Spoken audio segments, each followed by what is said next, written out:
kambing, tai ayam, mana pula suci tai ayam? Asal dia kena kain, cuci. Kita udah berwudu, tiba-tiba terpegang, apa lembek-lembek? Tai ayam. Cuci, batal. Wudu balik. Ini salah dengar nih. Makanya pengajian tuh rekam, dengar balik sekali lagi, dengar lagi. Dengar. Rupanya mikrofon tuh rusak. Kotoran dari hewan yang halal itu adalah najis. Rupanya putus mikrofon.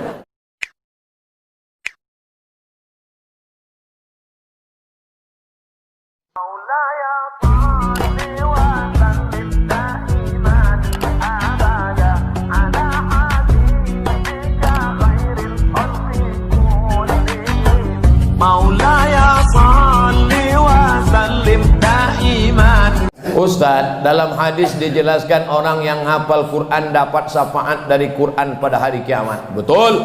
Apa hadisnya Pak Ustadz? Ada tuh, cari aja lah sendiri. Iqra'ul Quran, bacalah Al-Quran. Fa innahu ya'ti yaumal qiyamah. Quran itu nanti datang pada hari kiamat. Quran akan datang pada hari syafi'an li ashabi. Quran memberikan syafaat pada orang yang menghafal Quran, membaca Quran.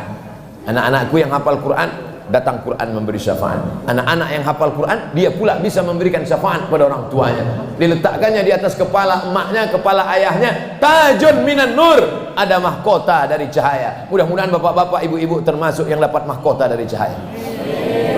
Jadi tentang Quran akan datang memberikan syafaat, tidak ada ikhtilaf, baik yang menghafal maupun yang membaca. Apakah kalau orang hafal baca Quran berbuat dosa tetap mendapatkan syafaat hari kiamat? Dia paling ngeri azabnya. Atamuruna nasa bil birri, kau suruh orang buat baik, wa antum tatslunal kitab, sedangkan kau rajin baca Quran. Maka orang yang tahu azabnya lebih hebat daripada yang tak tahu. Tapi jangan gara-gara ini pula tak mau ikut pengajian. Ibu tak ikut pengajian. Enggak, lebih baik aku tak tahu aja. Nanti kalau aku tahu ngeri azabnya. Ibu kenapa tak pakai jilbab? Aku tak tahu. Agak telat. Banyak air minum nih. Anda ingin minum, minumlah Ainikua, produk umat Islam. Kayakan umat Islam dengan mengkonsumsi air minum dan makanan berlabel halal. Produk umat Islam. Ainikua, like and share. Enggak, kalian tinggal potong-potong aja video itu. Saya tak minta royalti. Tapi kalau dikirim nanti ku kasih nomor rekening. Jadi kesimpulannya, kalau kita sudah belajar, kalau kita sudah ngaji, kalau kita sudah paham Quran, baik yang tahu maupun tak tahu, supaya menghindari dosa. Hijrah bukan pindah rumah, hijrah bukan pindah masjid, hijrah bukan pindah tahun. Hijrah adalah manhajaros sayyiat, meninggalkan dosa. Mudah-mudahan yang dulu pacaran-pacaran sore ini putus. Takut. Apakah kurban dari hewan yang halal itu suci? Apakah kotoran hewan yang halal itu suci? Enggak. Tak kau makan tai kambing. Karena saya dengar di satu majelis kotoran itu suci. Salah dengar itu. Tai kambing, tai ayam, mana pula suci tai ayam? Asal dia kena kain, cuci. Kita udah berwudu, tiba-tiba terpegang, apa lembek-lembek? Tai ayam. Cuci, batal. Wudu balik. Ini salah dengar nih. Makanya pengajian tuh rekam, dengar balik sekali lagi, dengar lagi. Dengar. Rupanya mikrofon tuh rusak. Kotoran dari hewan yang halal itu adalah najis. Rupanya putus mikrofon. Hukum membantu menerima orderan ojek online makanan yang haram. Kita kan tinggal di negeri mayoritas muslim. Tentu di sana ada saudara-saudara kita dari minoritas yang sama kerja dengan kita. Transparan. Yang mau dijemput nih siapa? makanan yang mau dibawa ini terbuat dari apa, maka antarlah yang halal. Kalau tidak, kita khawatir ikut dalam syubhat, bermusyarakah, berkontribusi dalam perbuatan haram. Bisa itu diatur, ini makanan yang mau dibawa ini makanan halal, ini makanan haram. Untuk kawan-kawan kita, saudara kita sebangsa setanah air tapi tak seagama dengan kita, ada yang ngurus ini urusan kita, supaya rezeki kita berkah. Jangan semua mau diantar. Aku Pak Ustaz udah kerja nih, payah kali aku cari duit, semua aku antar. Jangankan babi, setan pun ku antar. Ini tak betul. Bagaimana cara mengatasi iman saya naik turun Pak Ustaz? Emang teh naik turun? Teh celup. Al-imanu yazid, iman bertambah, wa yanqus, berkurang. Yazidu bitta'ah, iman bertambah dengan ketaatan. Wa yanqusu bil maksiyah, iman berkurang dengan perbuatan maksiat. Berada di masjid tempat orang baik, bersama orang-orang baik, dalam majelis ilmu yang baik, iman naik full. Pulang dari masjid, duduk di tempat tak baik, bersama kawan-kawan yang tak baik, low bed. Oleh sebab itu senantiasa istiqomah dalam kebaikan, insyaallah, amin. Berkawan sama orang-orang baik-baik. Yang masih setengah-setengah hijrah, ikuti majelis yang baik. Komunitas hijabers, komunitas sedekah, komunitas anak muda hijrah. Sehingga dengan komunitas itu grup-grup WA-nya pun grup-grup yang baik-baik. Karena kita akan terpengaruh dengan lingkungan. Mau tak mau, suka tak suka, kita ini lemah dan akan dipengaruhi oleh lingkungan. Kalau sudah kuat, baru pengaruhi orang lain. Jangan kita lemah mau pengaruhi orang lain. Tukang pancing dilarikan ikan. Kenapa kau berkawan sama dia? Aku mau membuat dia tobat Pak Ustaz. Jadi aku duduk sama dia. Waktu mereka pesta sabu-sabu, aku mau ceramahi mereka. Rupanya 2-3 kali dia pula sakau. Belum kuat. Bolehkah kita mendoa orang yang sudah buat zalim kepada kita dengan doa yang lebih pedih dari yang kita rasakan? Wah, ini nyindir saya. Orang-orang yang membuli saya, haters itu, tak pernah saya doakan jelek-jelek. Selalu saya doakan, ya Allah, kalau mereka orang Islam, berikan mereka istiqamah. Kalau mereka belum Islam, beri mereka hidayah. Allahumma hdi qaumi fa innahum la ya'lamun. Nabi Muhammad SAW dilempar keningnya, pecah pelipisnya, berdarah, patah giginya, basah terompah kayu sendal selopnya dengan darah di Taif, dilempar dengan batu. Apa balasan dia? Allahumma asallah an yukhrij min aslabihim man ya'budullaha wa la yusyrika bihi syai'a. Semoga Allah mengeluarkan dari tulang sulbi mereka anak cucu yang mentauhidkan Allah, la ilaha illallah Muhammadur Rasulullah. Jadi jangan dibalas dengan ya Allah, kalau bisa cepat dia mati, kalau bisa jangan langsung mati, kalau bisa buat dia stroke agak 6 bulan. Jangan ajari Allah, ya Allah sakit kali kurasa, kalau bisa balas lagi, ini cara balasnya Allah. Apa pula kita menggurui Allah? Serahkan sama Allah. Ya Allah, ini hamba engkau ya Allah, kuasamu untuk membalasnya, kuserahkan dia kepada engkau ya Allah. Allah berikan balasan yang tak terlintas dalam pikiran kita. Afwan sebelumnya Ustaz, saya berapa kali mimpi bertemu dengan Ustaz. Wow, amazing.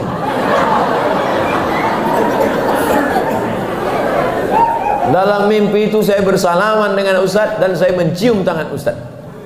Saya izin boleh saya menyalami Ustaz? Laki-laki.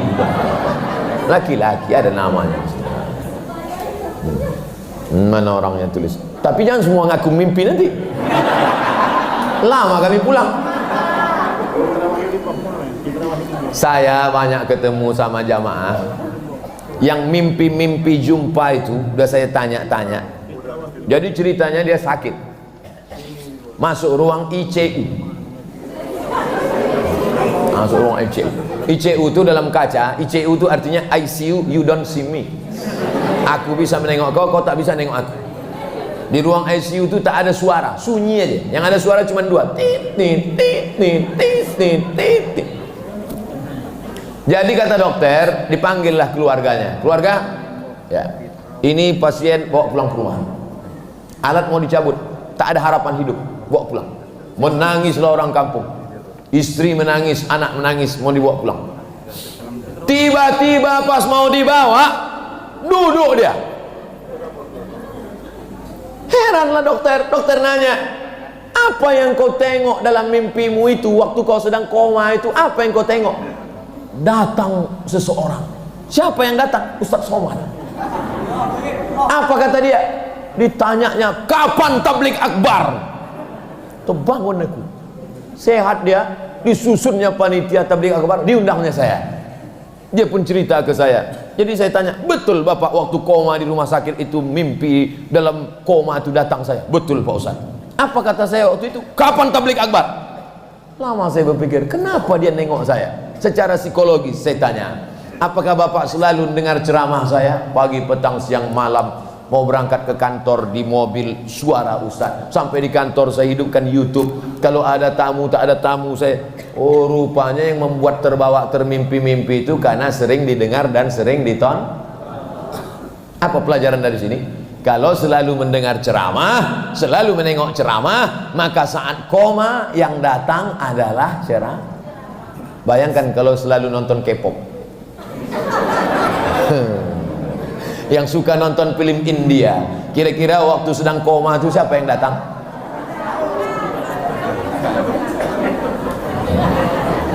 Jawablah sendiri.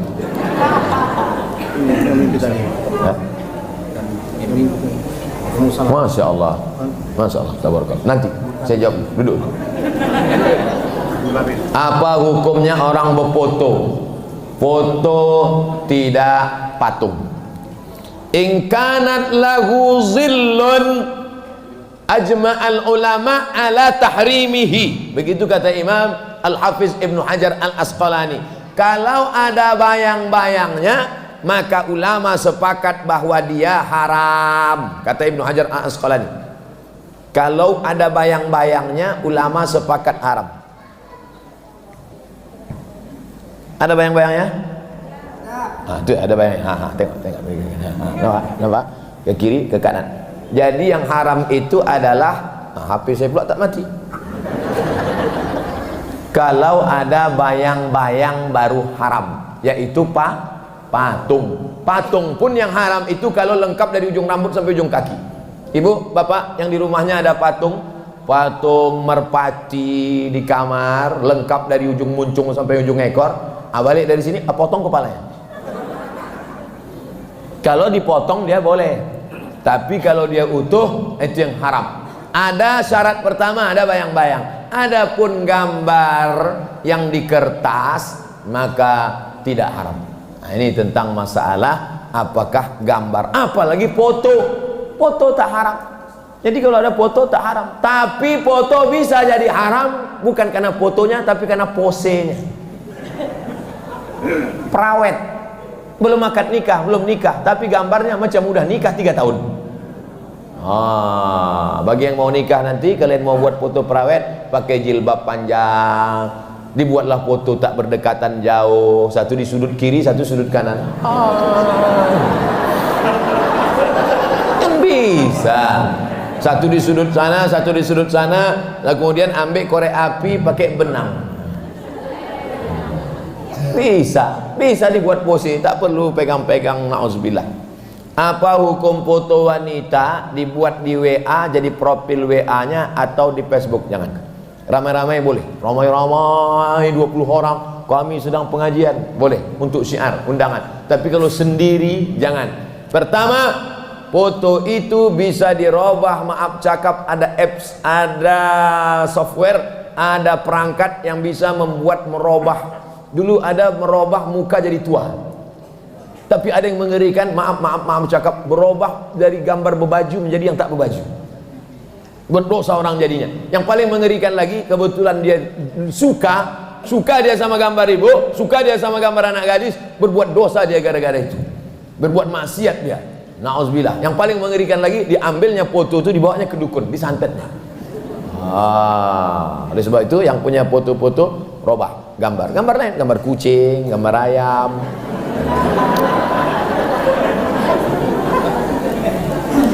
Kalau wanita maaf cakap sedang haid halangan, kan tak boleh dia baca Quran Pak Ustaz.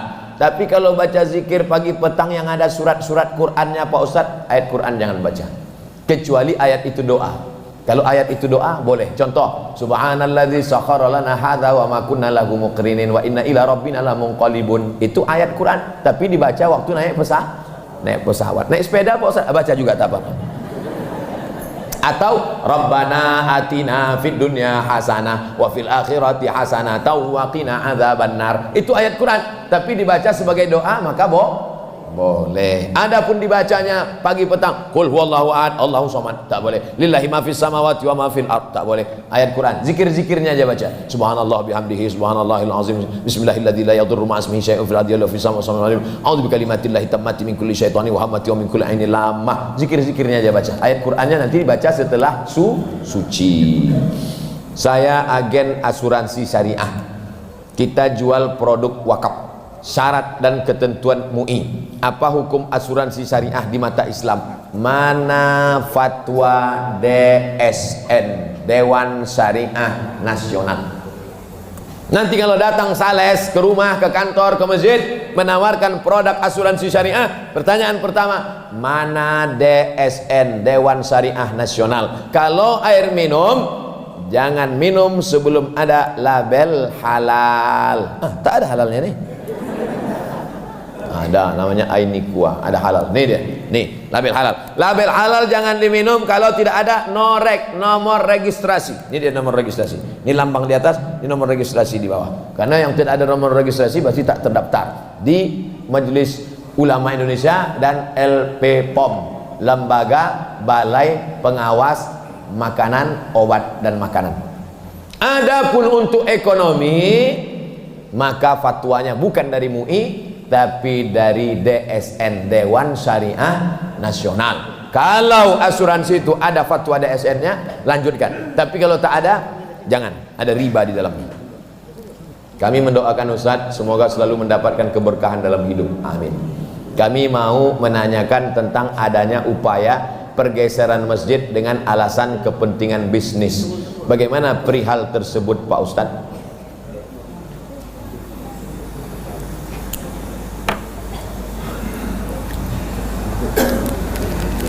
Ini masjid letaknya di samping pasar. Nama kotanya Kufah. Kufah itu di Irak. Kalau dipertahankan masjid di sini, maka orang tak bisa sholat ramai-ramai dan mengganggu pasar waktu itu. Maka akhirnya Umar bin Khattab mengizinkan pindah masjid Kufah ke tepi kota. Tapi yang mengeluarkan peraturan itu bukan Abdul Somad, Umar bin Khattab. Kalau tak ada masjid, orang di sekitar pasar tak bisa sholat. Di mana dia sholat berjamaah? Di mana dia sholat Jumat? Kalau diletakkan di pinggir, siapa yang sholat di situ? Hantu sama kambing sholat. Oleh sebab itu di sana ada maslahat. Maka ada peraturan undang-undang negara Republik Indonesia yang disahkan oleh DPR bernama Undang-Undang Wakaf. Tidak boleh menggeser wakaf ke tempat yang lebih rendah, tak boleh menggantikan wakaf. Itu semua sudah diatur, ada namanya Undang-Undang Wakaf. Cari di internet, Google Undang-Undang Wakaf PDF, enter, nanti nampak di situ. Jangan sembarangan dengan wakaf. Kalau zaman dulu enak saja orang, wakaf kakeknya, wakaf datuknya, wakaf ayahnya, diambilnya balik.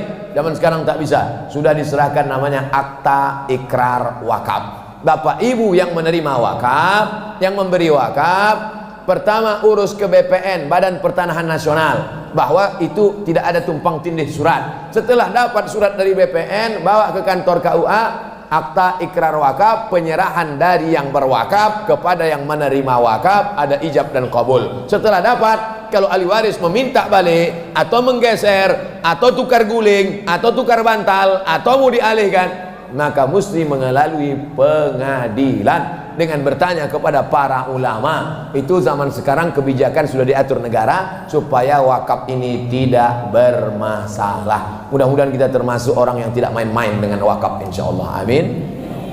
Ala hadhihin niyah, untuk niat yang baik-baik, wa kulli niyatin salihah, semua yang bagus-bagus, supaya anak-anak kita jauh dari narkoba, supaya anak-anak muda ini selamat dari seks bebas, supaya yang berwakaf dapat limpahan balasan pahala ala hazihin niyah, untuk niat yang baik. Al-Fatihah.